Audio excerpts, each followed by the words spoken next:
Santuario. Figuras terrenales, realidades celestiales. Bienvenidos amigos y hermanos a este programa donde podemos dedicar tiempo para aprender sobre el tema del santuario. Para iniciar, permítanme preguntar, ¿de cuántos santuarios habla la Biblia? La Biblia habla por lo menos de 7 u 8 santuarios o templos como la morada de Dios. El primero es el santuario construido por Moisés. Después encontramos el santuario de Salomón. Cuando el santuario de Salomón fue destruido en el año 586 a.C., se construyó el de Zorobabel. Y con el transcurrir del tiempo, este santuario se deterioró y fue reconstruido por Herodes en el tiempo de Jesús. El apóstol Pablo se refiere también a nuestro cuerpo como el templo del Espíritu Santo. Dice él, ¿o ignoráis acaso que vuestro cuerpo es templo del Espíritu Santo? Jesús también habló de su cuerpo como el templo de Dios. Y finalmente encontramos el santuario celestial. En Apocalipsis 11:19 dice, y el templo de Dios fue abierto en el cielo.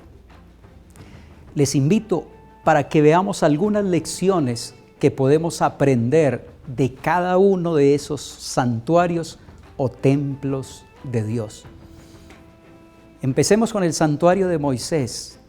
¿Qué lecciones importantes podríamos aprender? Por supuesto que hay muchas, pero el santuario levantado por Moisés en el desierto, según el modelo que le fue mostrado en el monte Sinaí por Dios mismo, no era un simple proyecto de arquitectura, sino un poderoso instrumento didáctico a través del cual Dios se proponía enseñar a su pueblo las grandes lecciones del plan de salvación.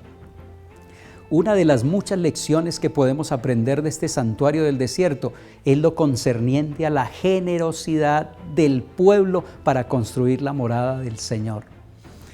Las ofrendas voluntarias fueron tan abundantes, dice la Biblia, que los artífices interrumpieron su trabajo para decirle a Moisés, el pueblo trae más de lo que se necesita para la obra que Jehová ha mandado que se haga.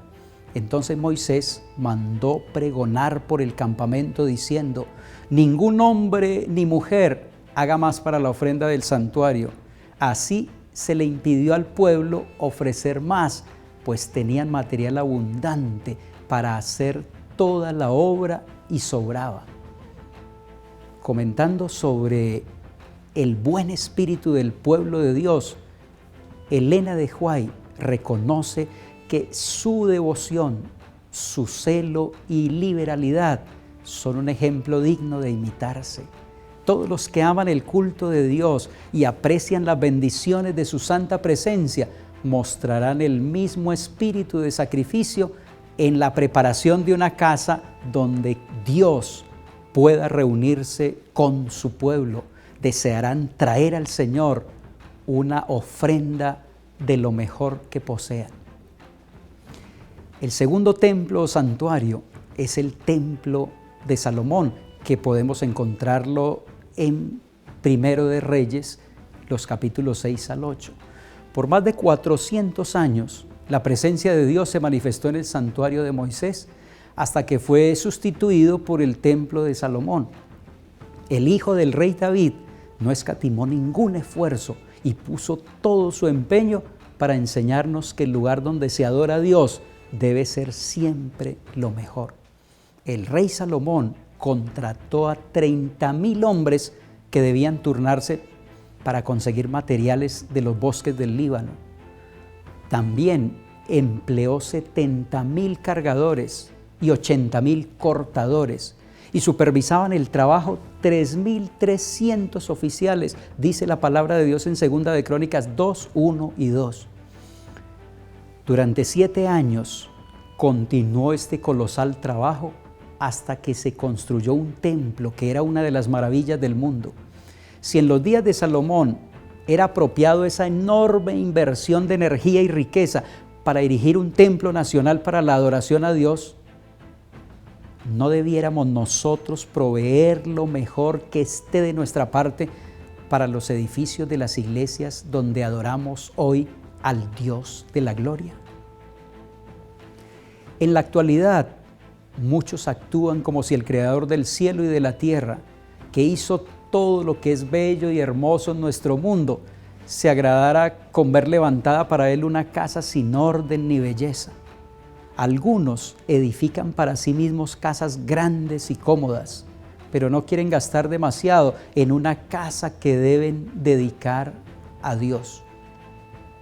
El tercer templo que menciona la Biblia es el templo de Zorobabel. Podemos encontrar su descripción en Esdras capítulo 2 al 5.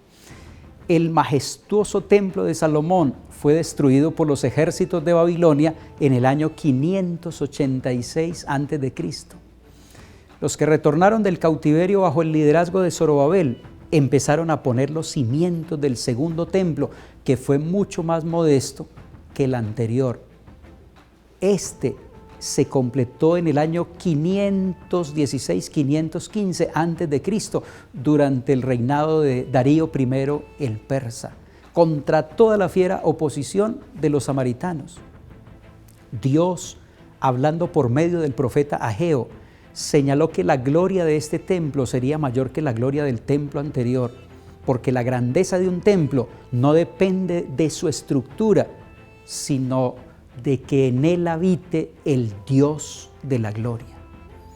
El profeta declara: y haré temblar a todas las naciones, y vendrá el deseado de todas las gentes, y llenaré de gloria esta casa, ha dicho Jehová de los ejércitos.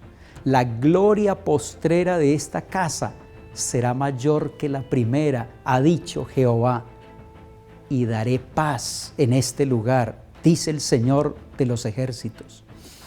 La inspiración agrega que el segundo templo no le fue conferido el honor de ser cubierto con la nube de la gloria de Jehová, pero sí fue honrado con la presencia de uno en quien habitaba corporalmente la plenitud de la deidad, de uno que era Dios mismo manifestado en carne. Cuando el Nazareno enseñó y realizó curaciones en los atrios sagrados, se cumplió la profecía gloriosa. Él era el deseado de todas las gentes que entraba en su templo. Por la presencia de Cristo y solo por ella, la gloria del segundo templo superó la gloria del primero. El cuarto templo que la Biblia menciona es el templo de Herodes, que podemos encontrar su descripción en Juan 2:20.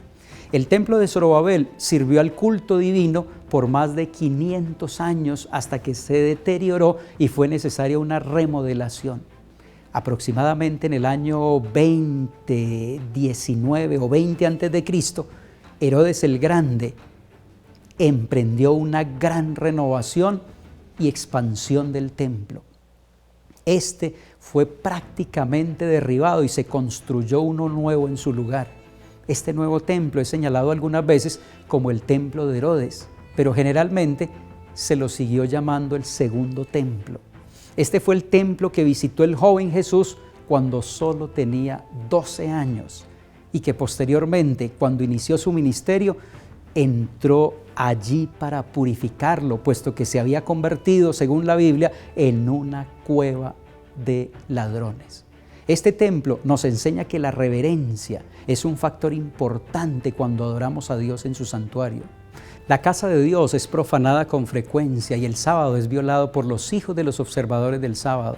En algunos casos aún se les permite correr por la casa, jugar, conversar y manifestar su mal genio en las mismas reuniones donde los santos debieran rendir culto a Dios en la belleza de la santidad. Y el lugar que debería ser santo y donde debería reinar una quietud santa y donde debería haber un orden perfecto, limpieza y humildad, se convierte en una perfecta Babilonia. Esto es suficiente para provocar el desagrado de Dios y ahuyentar su presencia de nuestras asambleas. El quinto templo al cual se refiere la Biblia es nuestro cuerpo como templo de Dios. Veamos lo que dice 1 Corintios 3:16. El apóstol declara: ¿no sabéis que sois templo de Dios y que el Espíritu de Dios mora en vosotros? Si alguno destruye el templo de Dios, Dios le destruirá a él, porque el templo de Dios, el cual sois vosotros, santo es. Aquí el apóstol Pablo nos recuerda que tenemos un elevado destino y propósito.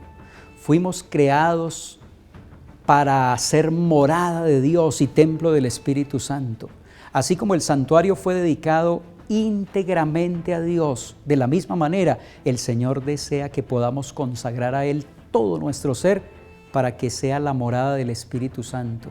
Y el mismo Dios de paz, dice el apóstol, os santifique por completo y todo vuestro ser, espíritu, alma y cuerpo, sea guardado irreprensible para la venida de nuestro Señor Jesucristo.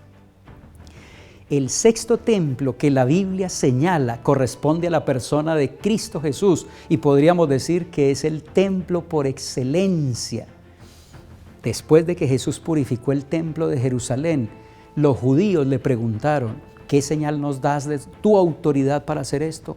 Y Jesús respondió: destruid este templo y en 3 días lo levantaré. Dijeron luego los judíos: en 46 años fue edificado este templo y tú en 3 días lo levantarás.